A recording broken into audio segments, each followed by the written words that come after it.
You're listening to the ESO Network, your station for all things geek. Let's get spooky. This is our station, Boo, where we explore the dark and mysterious corners of the world of horror, and we know that you are dying to listen. Welcome to the Spooky and Kooky podcast of Earth Station Boo, where we talk all things horror. Introducing our haunted hosties with the mosties.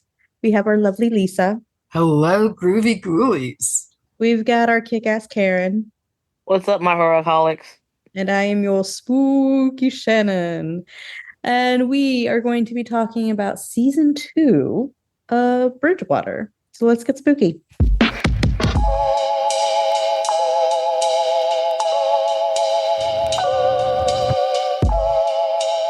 Hey Horrorholics, it's Shannon. Earth Station Boo has just launched its brand new merch store. It's time to get your hands on some killer gear.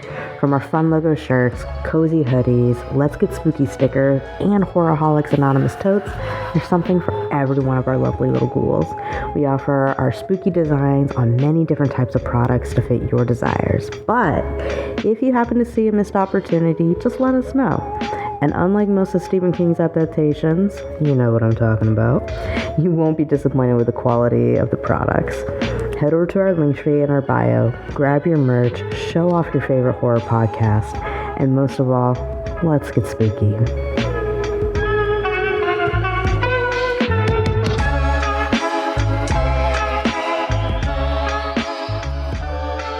Reasons why you should be listening to the Modern Musicology podcast. 1. Rob is a music journalist and radio host. 2. Stephanie played drums in a 90s band called the Aquanettas and works at major record labels. 3. Anthony was once the webmaster of the official Marillion website. And 4.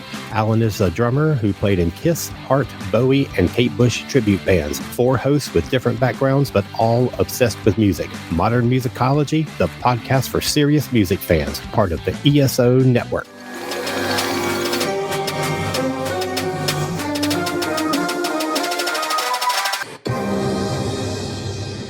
All right, season 2, Bridgewater. Let's just go ahead and just dive on in. Let's do our initial thoughts. Karen, since you are the one who graced us with this podcast for us to listen to and to talk about, you get to go first on your initial thoughts on season 2. I have no idea what happened in season 2. Like, the first season was amazing. And then I was like, what? Everyone, I didn't like anybody's character in season 2, except for Vipin. Vipin was great. And some of like the extras that came in, but I was like, this felt kind of rushed to me. I don't know about y'all. It felt kind of rushed. Yeah, a little bit. Lisa, how about you? What were your initial thoughts? I totally agree with Karen. I was like, what? I was excited. I'm like, where we left off on season 1, and then I'm like, what the heck happened? It did feel very rushed. And of course, I like Vivian too, so, I just feel so bad for him. He just gets into all kinds of trouble. Right? He's like the smartest one, though, I think. I really think he's the smartest one out of the whole group. Oh, yeah, for sure. All right. Yeah, for sure. Everything that I disliked about season 1, season 2 amplified to the fucking extreme. I was like, the things that really annoyed me, like Jeremy, were even worse. The lack of communication. Mind-boggling. And especially for people who I felt like really pushed, like, you need to have good, healthy communication. Where was it? Because it was not in this podcast at all. No. Not in the room. It's not in this podcast. I don't think it belongs in this universe. Like, WTF. Vipin, the only little ray of sunshine throughout the entire thing. Well, I'll take it back. He was. I did like the people from The Gathering. I did like that psycho Fae chick and the Bridgewater tracker people. Yeah, those were all of them. Like I said, the cool. extras. Loved them. The extras were cool. They added like little spice. Yeah, extras were cool. Vipin, cool. Everybody else, what the fuck is wrong with y'all? Like, I was getting physically mad. Like, the one time I was like, okay, I got to take a break. I need to go take a shower. I have like things I got to do. I literally vented in my shower at Jeremy and his dad and Anne. I literally was just like, what the fuck is wrong with you people while I was showering? Like, what if anybody comes home, they're gonna think I'm insane because I'm in my bathroom yelling at these fictional characters. But I was so annoyed and frustrated at these people. So let's dive in. I think we know where we all stand Like on this I couldn't season. bring myself to. I couldn't bring myself to finish the last few episodes. Like, well, actually, it was last 6 episodes. I was like, I can't do it. Karen, do it. You have a podcast to do. Listen to it. And I was like, Hey, The you're the one who last, started all this. but the first season was good. Yeah. All right. So you made us. Hey, you made us like listen to The Darkest Veil, okay? The Darkest Night. The Darkest Night or whatever. Yeah, it had 2 good seasons before it crapped out. Yeah. We had one good season before it crapped out. So I was like, cow mutilations. I was like, okay, so there's aliens. Yeah, we have something about aliens. What? Bigfoot. Ah. Speaking of that, season 2 does dive deeper into the actual Bridgewater Triangle lore because Bridgewater Triangle is actually a real place. There really is lore to it. It's a lot like the Bermuda Triangle, but it's in Bridgewater. So how well does the show actually balance out a lot of these like folklore things with the fictional narrative? And do you guys think it adds to like the eerie atmosphere? Like we get the Thunderbirds, we get Sasquatch, what do you guys think? And fairy Lisa? people. I mean, there was like so much. Mm-hmm. I think they honestly, it was great. It added a little to the eerie atmosphere, but I think it was too many things all at once, to be honest with you. I think it would be cool if they would have maybe done 1 or 2 and worked that into the story. I think I was a little overwhelmed with like Thunderbirds, Bigfoot, oh my God, cow mutilation. I was excited about all of it, but then it kind of fizzled out and I'm like, oh, I wanted to dive deeper into one specific thing a little bit more, or something like that. I think it would have been better. I mean, I love the fact that they had all these things, cryptids and yokai and all that. But I think it was like, and I'm going to compare it to Spider-Man 3 with Toby. I think it was everything all at once and too many villains and things going on for you to actually focus and enjoy it as much. It's just my opinion. Yeah, that's why you're here, to give your opinion.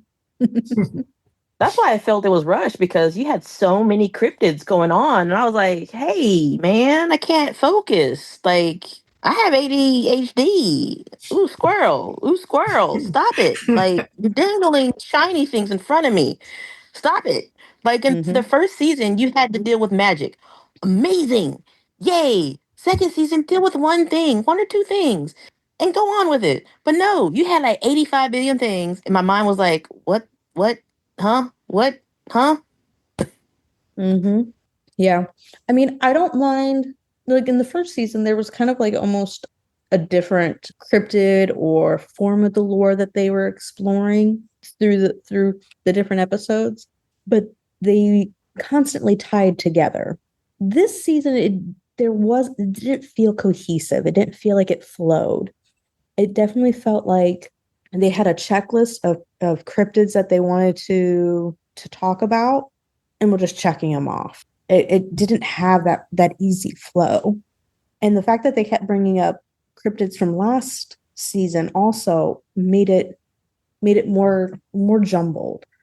And especially when you have now adding more people involved as well. I feel like there's also more characters themselves. So it's like you're adding more cryptids, you're adding more characters, you're adding more depth to it, but you're not actually flushing anything out. You're not like it's all still there. It all can still happen all at the same time. And there's no resolution. So it just seems just too much all at once. So there wasn't really balance. It felt like a checklist and it was just getting checked off. I know that we all were kind of like WTF. Like before we started recording, we were kind of like clearing out our thoughts about the second season. before coming into this, so that we were kind of like we could just kind of like start really getting into it. And one of the things we talked about was Jeremy and the returning cast and the cast of characters and everything, and what was happening with everything.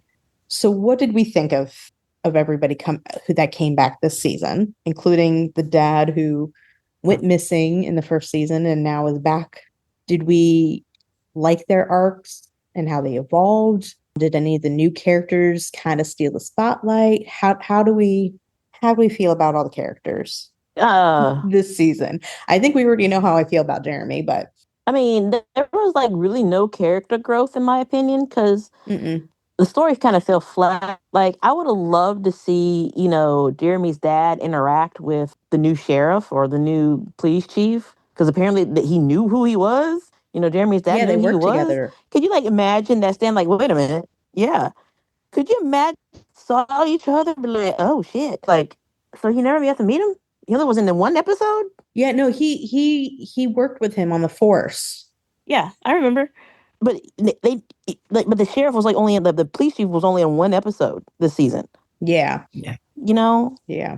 Yeah, the police were less involved this season. And you would thought they'd be more involved since there was a suicide / whatever, undetermined death. Yeah. But no, it was like a blip in the radar. But they were hiding from the cops. Yeah, but still, it'd be like, did she fall? Did she kill herself? What's going on? No, they just kind of went a blip in the wind, and then it jumps to a cow mutilation. But I did like the new characters that they have, like the Bridgewater hunters or the enthusiasts. And I was like, y'all could have done like a Scooby Doo episode with them, episodes with them. Yeah. Vipin takes them out, shows them around the woods. No, yeah, that was a missed opportunity, in my opinion. The new gatherer leader that came down. Okay, you know what pissed me off was like she had one accent, and then the next episode, the last episode she had a West Virginian accent. I was like, wait a minute, you didn't have that accent before. Yeah. What the hell happened? Yeah. So this was problematic for me. This was really problematic. Lisa, how about you? Definitely agree with Karen. I mean, Jeremy. I just, You're sounding like Anne now. yeah. I don't know. It's just, I agree. I mean, the new characters like the enthusiast, the Bridgewater enthusiast, the investigation. I agree that maybe Vipin should have taken him out, when they discovered all that connection and stuff and everything. That would have been cool. But yeah, I just, like before, in the first season, I could get mad and kind of connect with some of the characters.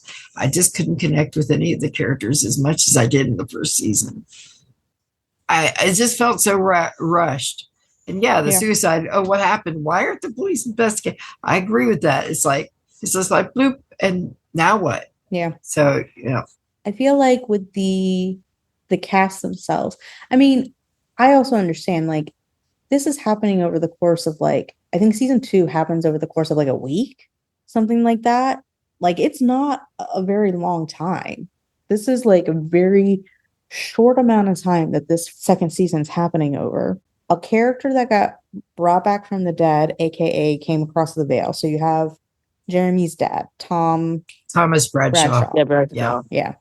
You have Tom Bradshaw. Then you have not only Jeremy dealing with the fact that he's got his dad back, but he's technically older than his dad is because his dad didn't age while in the in-between. You have Anne, who has aged as well and is still madly in love with this man and having to, come to grips with the fact that her lover is back. You have Vipin, who's just trying to keep it all together. Poor kid. Oh, poor Vipin. Right? You have Olivia, who is the granddaughter of Anne Thomas, finding out her grandfather, who she thought didn't know anything really about, finds out that he's not only alive, but he was stuck in this in-between. And so he's now back and is the father of Jeremy. You have all this going on. Then you add in the mom. Then you add in all the other characters. Nothing gets fleshed out. And you had all the monsters. And then all the monsters. Yeah. But we're specifically talking about the characters at the moment. So like you have all these like arcs and connections. Like no wonder they didn't even like talk about the cops and about less suicide because you have literally a million other things happening. But it's still just one of these deals of like you never let any of the characters process. Breathe. And I get it in like a real life situation.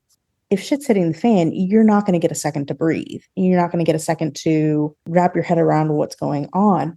But in storytelling, you have to give that to the listener or the reader, the person who's consuming the story. You have to give that to them because they have to actually process what is happening. Because there is no natural evolution with anything, there is no real arcs. It's just all being thrown at you. You can't connect. Like you can't connect to Thomas because one second he's completely out of touch with reality, but then in the next second he's saying, I've got to do this, and then you need to do that. And he's dictating to everybody. Anne's dictating to everybody. Jeremy's dictating to everybody. Nobody's listening to anybody else or even like hearing what anybody else has to say in like their plans for things. And it's just this, I feel like how the season ended or how the season began is how the season ended. And you could put the first and last episode together and it still would be, you wouldn't have lost any information. No. Like character-wise, nothing changed. They were all the same from like the beginning of the season to the end of the season. And even Vipin, as much as I love our little cinnamon roll, he stayed the course. But I think that's good. He should have stayed the course. But everybody else, I'm like, y'all. They had to have like a voice of reason. I mean, he was the voice of reason for a reason. He was like, I'm the most level-headed person here. Why is everybody going crazy? I have to think this through. The hell? And he's only like, what, 25, 20 something? Something like that, yeah. Something. Yeah, he's just like a baby. And he has to be the adult of the group? Right? Totally adult of the group. I will say this, I liked how he clocked the Fae lady. Oh, yeah. Like, I liked that he was like, Jeremy, the fuck is wrong with you? Like, you're just like, oh, well, she's a tripper. Did she say she was a tripper? Or did you just assume? Like, because she's out in the woods. Yeah. I like that he clocked things. I'm glad that he saw like stuff. And that relationship. Like, there was a part of me who's like, oh, Jeremy found somebody. And then I'm like, oh no, bitch is evil. I can tell. Well, like, the thing is, like when they got to that episode, I was like, oh, there's something wrong with her. Yeah. I don't like her. Why don't I like her? And then Vipin was like, Jeremy, you only known her for like a day or two. What the hell's wrong with you? And he's like, okay, we need to carve these symbols in. And then she's like rattling all the stuff, like from memory. I'm like, wait a minute. How do you know this? I don't. Yeah.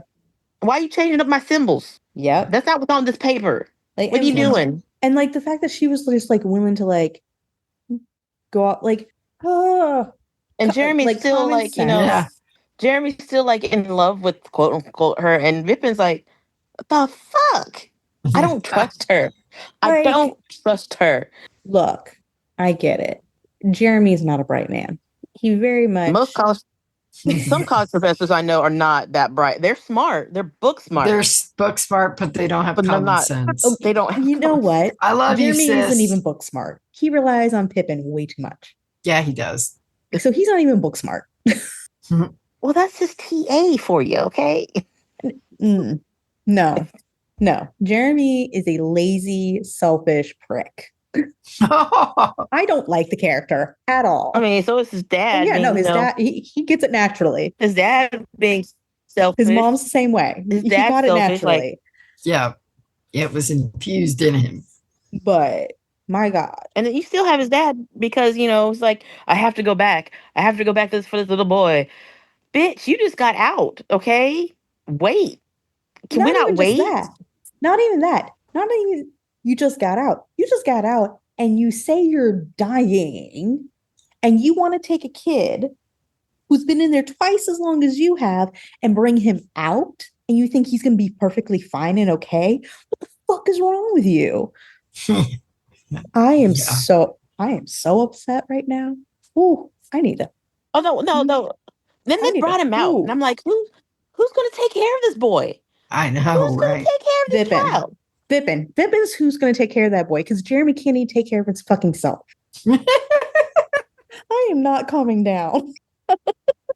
Like, what's wrong with we have this people? Emotional podcast going on. I mean, it was disconcerting. I was like, leave that little boy there. And then Anne wants to go in with her, love her. I'm like, no, Anne, you can't. You can't do that. She's like, I've already lived my life. And who cares? Like, think of this little boy, okay? Yeah. This little boy's gonna come out, he's gonna die. Well, if you guys have not listened to this season, I'm going to tell you how it ends. It ends with Jeremy, motherfucking stupid head McGee, taking Alden, the child that's been stuck in the in-between for the last 80 years, to go see his little brother who is in a nursing home. Yeah. And he's like, look, it's your little bro, it's your older brother, Alden, to this like decrepit old man. Fucking trauma upon trauma. Why did you think that was a good idea? First of all, why did you think it was a good idea to send the little kid out? Is beyond me. It kind of reminds me of how Olivia introduced her mom to her dad. Right? Yeah.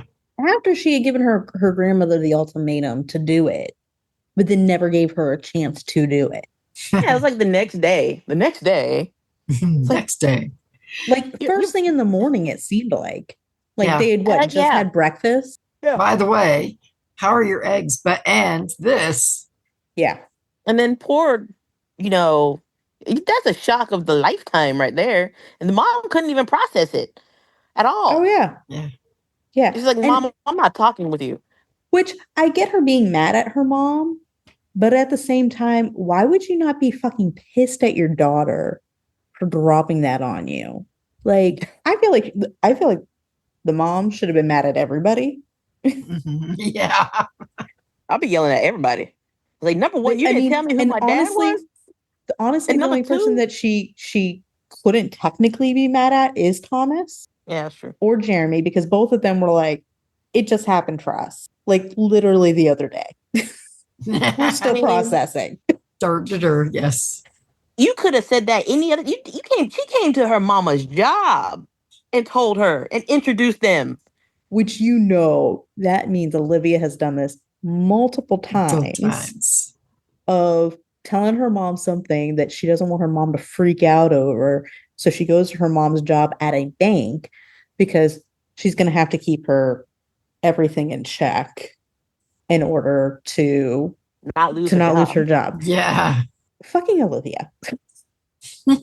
Outside of that, I put Olivia almost with Vipin and good kid, except for that whole thing where I was like, no, what the hell is wrong with you? What? Why would you do this? Also, I'm like, Anne, why did you make that promise to Jeremy's mom about not telling him anything? Like, what if they fell in love in high school? What were you gonna do? It's like you can't see each other. Why? Why? Why? Well, my whole thing is this: there's going to come a point in time for her daughter to go, "Hey, who's my bio dad?" And saying that it was just some friend from out of town doesn't answer that. And as somebody whose mom is adopted, the medical history would be really great to have. Mm-hmm. What is people don't think? And it drives me bonkers. And it's like, I'm trying to protect you. From who? At the time, who you protecting me from? There was no one to protect me from. Just tell me who my dad is. Trying to protect them from small town bullshit. Yep, pretty much. Okay. And small town bullshit gonna be small town bullshit. Mm-hmm. Okay. Yeah. I mean, at that point, I think even Thomas and Anne said that we basically were a family. I just wasn't legally separated from Jeremy's mom. Yeah. We just hadn't divorced yet, but we were separated. We were done. So everybody would have known that already. Everybody would have known that he was with Anne. Yeah. So exactly. I would have put 2 and 2 together. I mean, 2 and 2, like 2 and 2 equals 4. All right. It's like Anne, Thomas, child. Yeah. And I understand maybe from Jeremy's mom's perspective of, hey, I don't want to raise them as siblings, even though technically they are, because we weren't legally divorced. And so she could still have some emotional whatever, but they do need to know that they are related. Even if you don't raise them as siblings, it should be said that is your half sister though. Like we're not gonna have play dates. You guys aren't gonna be best friends unless like you two decide to do that when you have agency to be able to make that happen. However, that is your sister over there. That is your brother. That's your half sibling. Like, you know, like it needs to be said. If anything, to keep the incest from happening. I mean, I'm like, Yeah. I'm like, how did the town people not put the 2 and 2 together? This is a small town, right? Y'all don't gossip. Y'all don't talk. Well, and especially when like later on, even the daughter goes, "I've got your nose." You think somebody didn't like? She didn't make a face, and somebody went, "Oh, that's Thomas Bradshaw right there." Like, I bet money somebody was like, "Oh man, if I would have known better, I would have sworn that was a Thomas Bradshaw face." Like, some idiots would have said that. Oh, absolutely. You know, I don't know. Okay, let's I look like my dad, so my dad's like, you can't. 'Cause, I scare my mom sometimes when I walk in the house. She's like, I thought you were your daddy. You can't tell me, that. Yeah. I Small town definitely gossip. look. I've got like a group. I'm one of 20 cousins on my dad's side, and there's like a good, right? If you count, we call us the cousins. If you count us, our spouses, and our kids, I want to say there's almost 70 of us. Damn. Wow. Yeah. But my dad's 1 of 9. So. Okay, that makes sense. Yeah. Yeah. Mm-hmm. Yeah. But there's like a good chunk of us. Our parents, like, obviously there's like our biologically related parents that are all connected. But like the spouses don't look anything alike yet. There's like half of the cousins that all look the same. Wow. That we all look like we could be like siblings. And it's like the weirdest thing. But at the same time, I'm like, y'all, like if we didn't know, that would be weird. Yeah. Like, I have 20 brothers and sisters. What? Yeah. Yeah. But I'm like that weird mix of, with my cousins, you can tell we're all related. My brother and I don't look enough alike that if it's just the two of us, people think we might be like together. No. But then once our parents are there, like, oh no, they're obviously siblings. But growing up, I was called Little Donna because I look just like my mom. And it's one of these deals where I'm like, I don't look just like her. I just have similar coloring. You look like your mom. I act like her a lot, unfortunately. Or unfortunately, I don't know. That's still up in the air. But let's move on from that little segue. This season does continue to explore grief and belief-shaped identities and stuff like that. And we've kind of touched on it a little bit in our rantings. How do these emotions and themes kind of help with like the horror side of the storytelling? First off, let's talk about Jeremy for a second. Even with all the evidence, he was still being a non-believer. I was like, Mm-hmm. You bitch, what? Yeah. What? You had this whole thing happen in the last season, and you're still being a non-believer? Shut the front door. Shut the front door. Okay? I love the fact that, they added like some of the folklore and stuff to build that tension that you want in a horror movie or a horror story.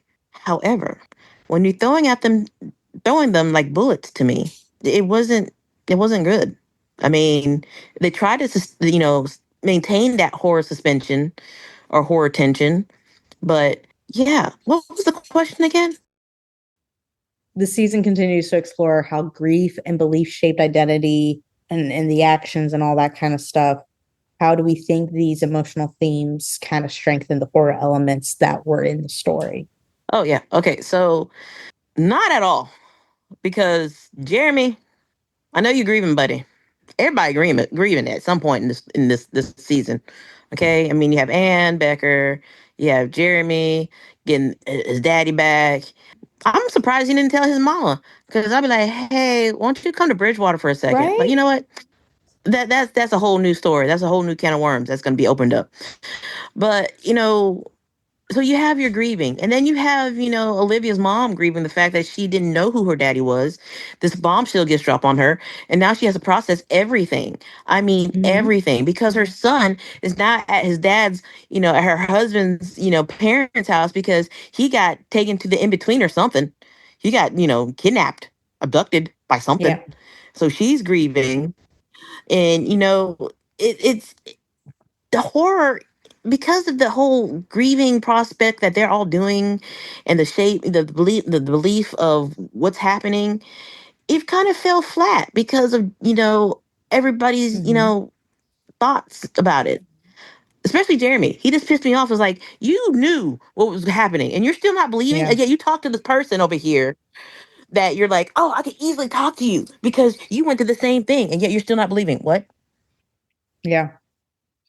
I feel Explain, sir. like his lack of belief kind of killed the mood. That makes sense. Right? Yeah, It did. exactly. It Yeah. did. And then And he was he's going to sacrifice himself? Oh, God.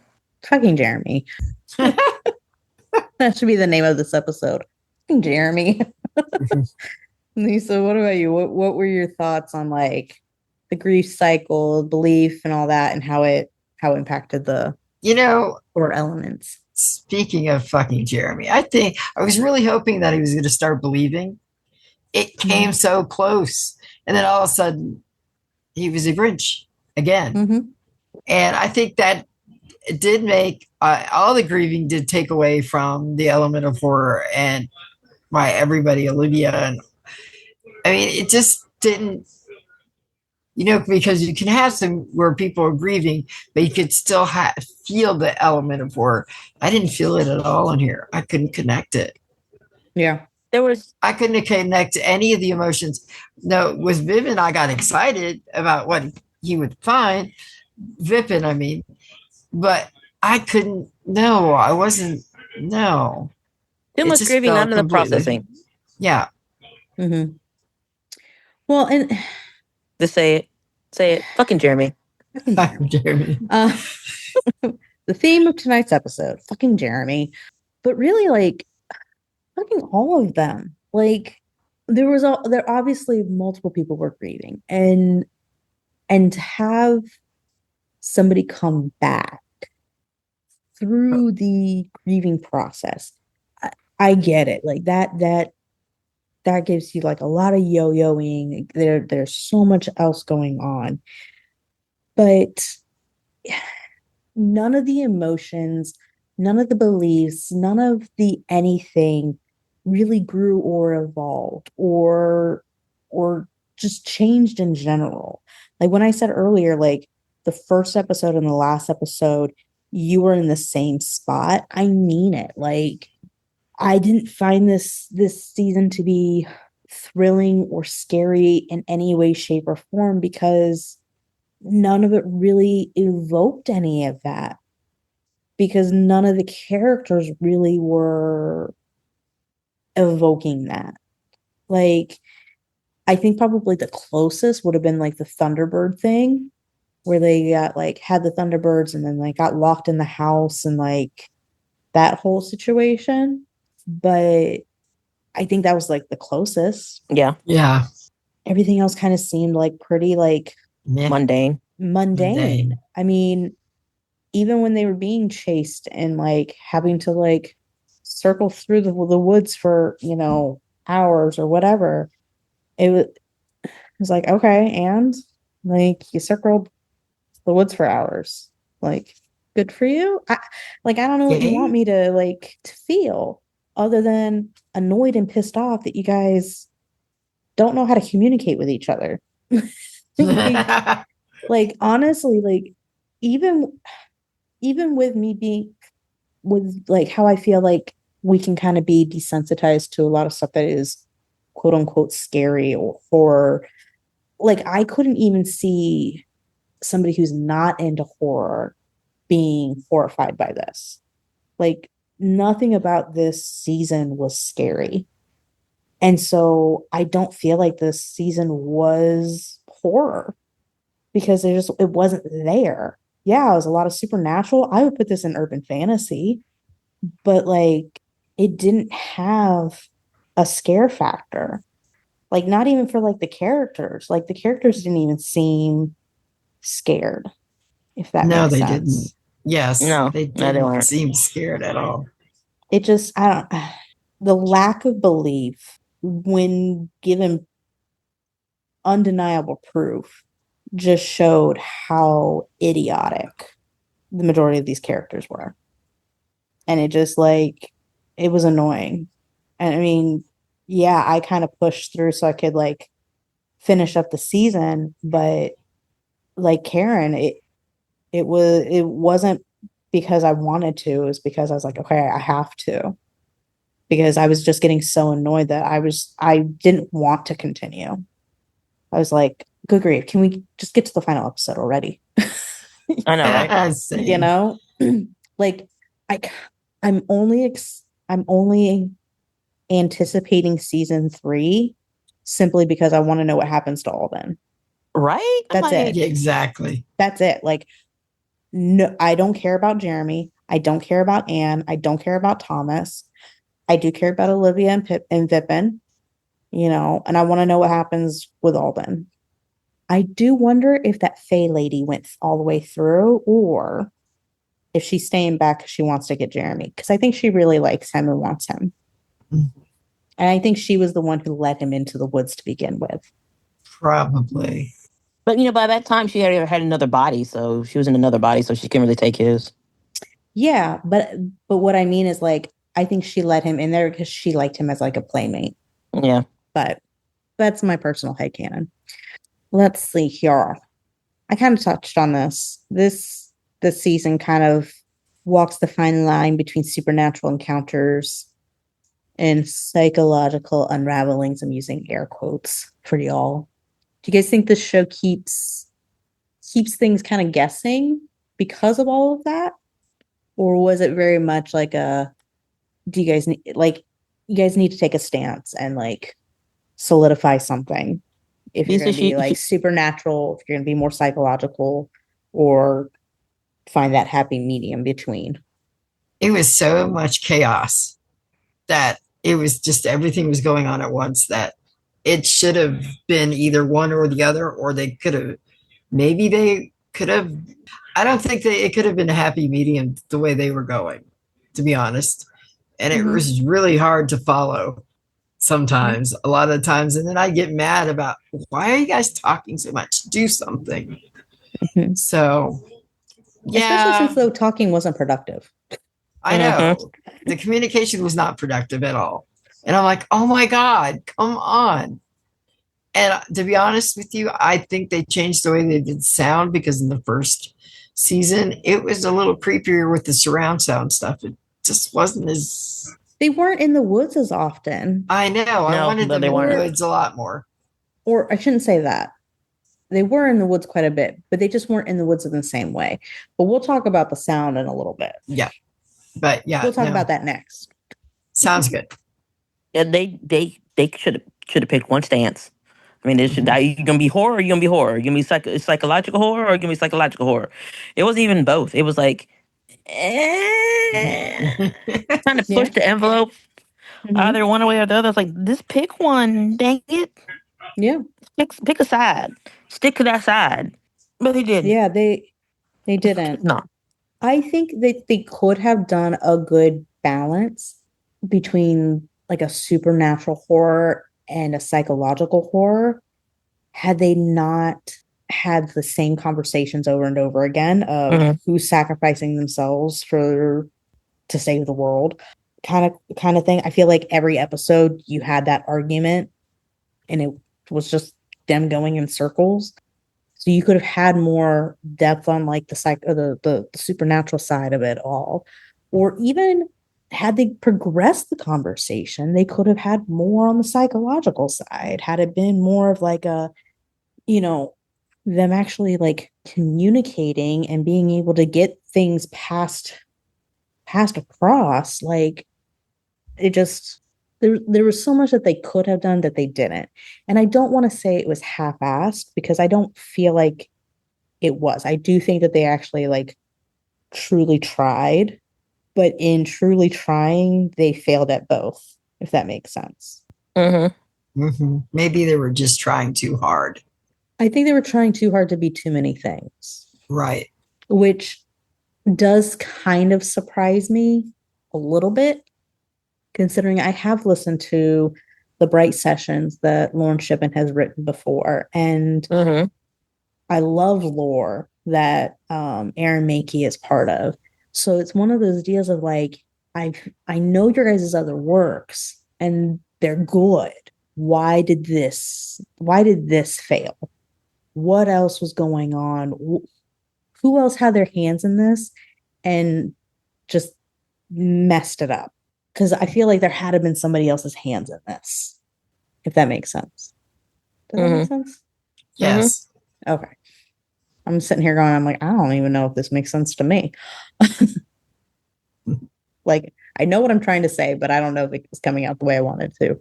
But like Lisa, you were saying about like the audio, it's a huge part of the show. And the audio has a lot of power. Like we talked about how like in Darkest Night, one of the things that we loved most was the auditory because it was just so immersive. And the first season of Bridgewater was very much the same, where it was very like you had an experience when you were listening to it, especially when you were listening to it on headphones. Were there any scenes that actually like did a really good job, or do you think just overall this season was kind of lacking? I believe it was lacking, in my opinion. Same. It was definitely lacking. Why do you think it was lacking, Lisa? Okay. Well, in the first season, like there were a couple times I was looking behind my shoulders, even though I was in the warehouse doing my job. But it was so realistic feeling and sounding that I actually had to look. And it didn't feel the same way this time to me. Yeah. It was like, oh yeah, that's the sound of something going through the grass. They're running. It wasn't like, is it really there? So that's why I feel it's lacking. And I have the new headphones that I use now, which are really good conductors. And yeah, no, it didn't affect me the same way the first did. It was just like, oh yeah, this is what's going on. Yeah, okay, ooh, ah, ooh, ah. It's not like, oh my God, I didn't feel like I was in the middle of it, if that makes any sense. No, it makes sense. That's why I think it was lacking. I mean, yeah, because, in the first one, you had a lot of like motion and a lot of like that tension because like you said, Lisa, you're constantly looking over your shoulder like, ooh, ooh. But this one is kind of like, you're in a bar, you're drinking, you're in a house cooking, you're trying to run away from something in the forest, but I'm not looking behind my back because I don't care. I'm running away. Yeah, so it's kind of like there was a lack of presence. Yeah. Like it wasn't as immersive. It wasn't as like last year or last season. The soundscape was chilling. It had effect. This was not the case this season, and unlike Darkest Night, which I felt like the audio just kept getting better and better and better, and creepier and creepier and creepier. Even with like episodes where like, what the fuck is going on? Like sound wise, you're still going, that squish was that squish. That squish. I could feel the squish just from the audio.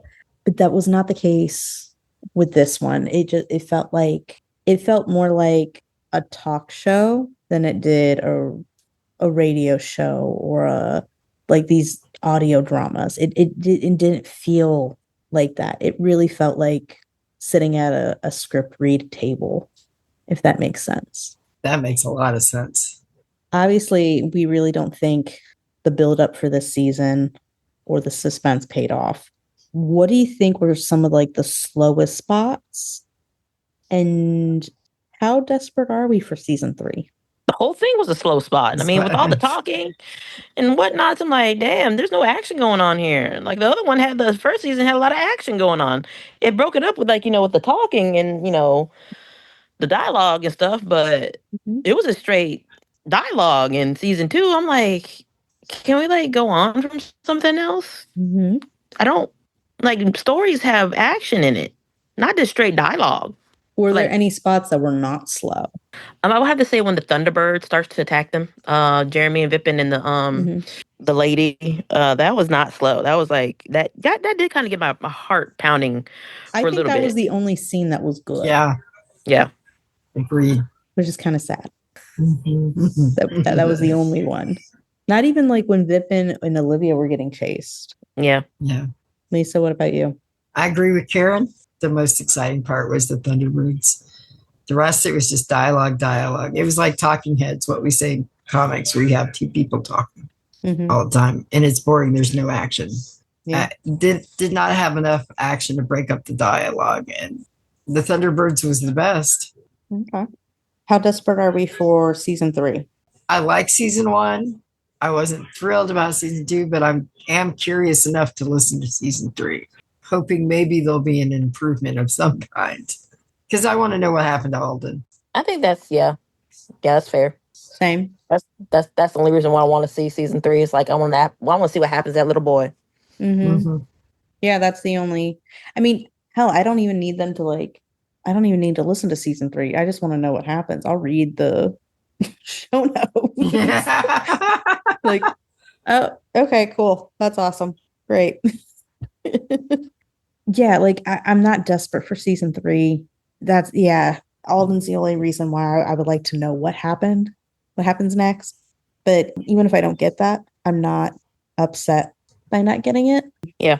I've kind of compared some of the aspects of this to Darkest Night.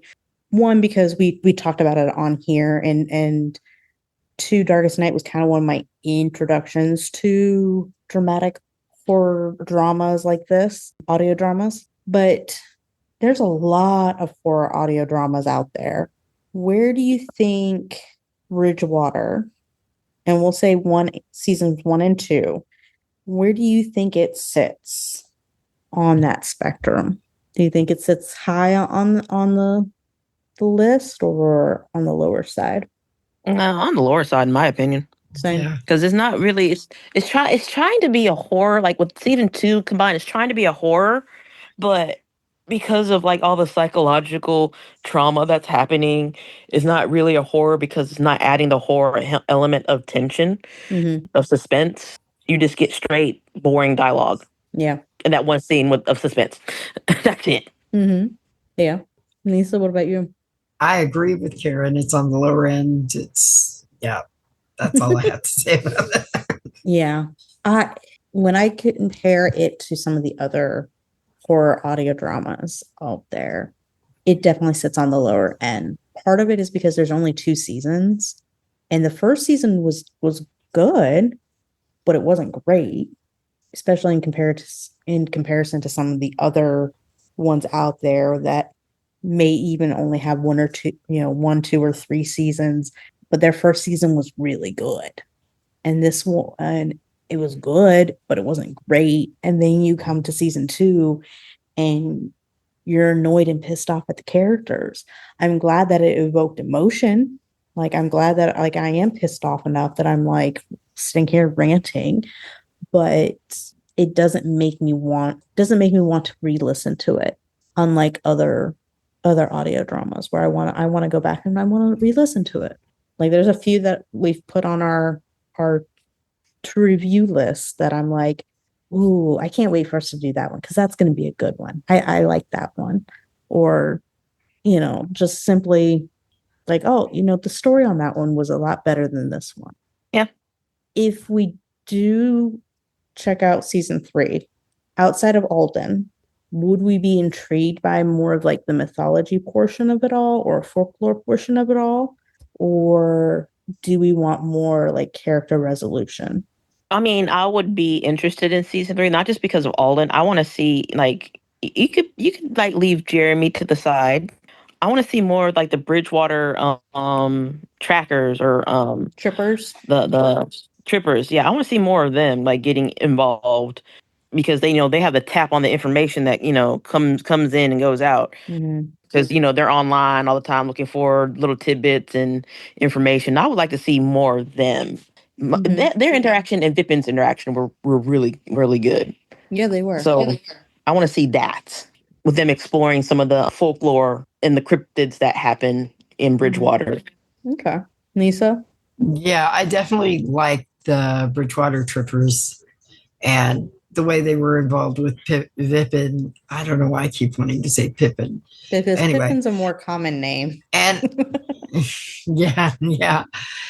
And I would like to explore with this particular group more of the folklore and the cryptids and stuff. Maybe not all at once, but maybe like little bits, maybe 2 at the most. And then see how it connects with all the other supernatural elements. Yeah. I think that would be really cool. Yeah. You even got to know a little bit about kind of almost like where their background of like pseudoscience is. Like you have the one girl who's like, oh no, like the planets being aligned in a certain way and like all that like shifts this and this, and the guy like, yeah, it's not astrology isn't the reason why this is happening. And she's like, but it could be. And he's talking about like the ley lines, and then somebody else is talking about, what was the other thing?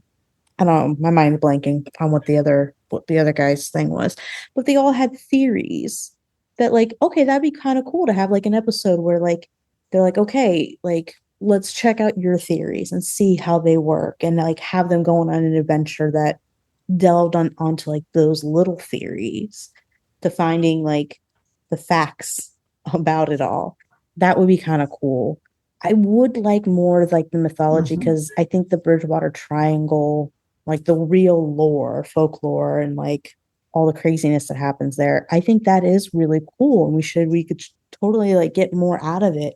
And I think they lost their way this season when it comes to all of that and trying to develop all this other, bullshit, really. So I would like there to be, I think, more focus on the mythology. And if they do want to do more character stuff, they need to wrap up storylines. They need to give us an ending on one thing before ramping up to something else. But yeah, that's how I feel. That's how I feel. So let's go ahead and do our final thoughts and ratings on season 2 only, because there'll probably be a season 3 and we'll probably have to review it. I know. I sound so excited. Yeah, right? Yay. But let's go ahead. We'll wrap it up. We'll do our final thoughts, our ratings on season 2. Lisa, you get to start us off. My ratings on season 2, and this is probably one of the few low ratings I give, is a 2.5 skulls. And they tried. Maybe they tried too hard. Tried so hard. But I was... Sorry. And got so far. In the end, it really didn't even matter. It did not. But I think it could have been better if the audio was better and there was more action instead of dialogue. Yeah. And sorry guys. It was hard. I had to listen to it like every half an hour so I could just get the information. I had to stop, play music, and then I had to get back into it. Yeah. So, yeah. Yeah. Karen, how about you? I give it a 2. I give it a 2. I mean, they kept repeating themselves in the dialogue, and it was just more dialogue than it was action. Like, if you read a book, you get the break between dialogue and action. There was like some areas that you did not get that break. It was just like straight dialogue, and I'm like, shut up, go do something. Yeah. You need to do something. Don't sit here and talk about it. Go do it. Don't talk about it, be about it. Yeah. Do it, lady. Do it, lady. Yeah. So, I have to give it a 2. Yeah. Season 2 Yeah, it's a 2. Everybody annoyed the crap out of me. Nobody was actually getting anything done. They were just talking out their asses. They weren't listening to anybody. They weren't even trying to see another person's point of view. They were just dictating to each other and talking in circles. And there wasn't enough folklore in the way that it mattered. It was just a checklist of cryptids. And I think it lacked a little bit of the respect for that area's folklore that the first season had. And the season just felt completely flat. Yeah, I just really did not enjoy it. Not to say that the actors themselves didn't do a great job. I think Alan Tudyk did a really great job kind of mimicking Nathan Fillion from the first season who played Thomas. Like, unless you knew that it was 2 different people, you might not have caught it. But yeah, I just not happy with how the second season went. So, our lovely little ghouls, our fellow horrorholics, if you have seen or listened, I should say, to season 2 of Bridgewater, what did you think? Did you enjoy it? Did you not enjoy it? Come tell us in our comments. You can find us on all the things at Earth Station Boo. We are on Instagram, TikTok, X, Threads, Blue Sky. We got a kick-ass Facebook group. We have a fun Discord. And you can also find us on Apple, Google, Spotify, and the tube of you. Great old YouTube. Come check us out. You can like, subscribe, share on all the things. But ladies, where can they find you? Lisa? Well, you guys can find me on Facebook and Instagram and Threads. And I'm working on just putting on I got a TikTok again. Yay. Yay. And I'm getting better at putting stuff up there. So once I get that up, I'll put it in my link tree. Cool. Karen, where can they find you? Facebook, Instagram, Threads, X, formerly known as Twitter, TikTok, and Reddit. Groovy. And I am Shannon. You can find me on all the things. I mean, if there's a social media platform out there, I probably have it, unfortunately. But you can find me at Spilled Tea Wine, Medium Mind. And as always, before we go, thank you. We are so happy that there are so many of you who listen to the podcast, who share it with your friends and family, who shout us out on other podcasts like the Be Awesome Together podcast. Thank you, Tara and Charles. That was very kind of you. But yeah, we really do appreciate you all. So thank you very much. And your support means the world. So stay spooky, our lovely little ghouls. And this has been the Spooky and Kooky podcast of Earth Station Boo.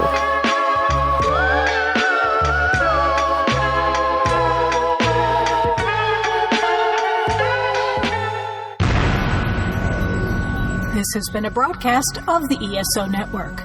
Be part of the crew and help support our shows by donating to our ESO Patreon or by shopping at the TeePublic store, which can all be found at www.esonetwork.com. The ESO Network, your station for all things geek.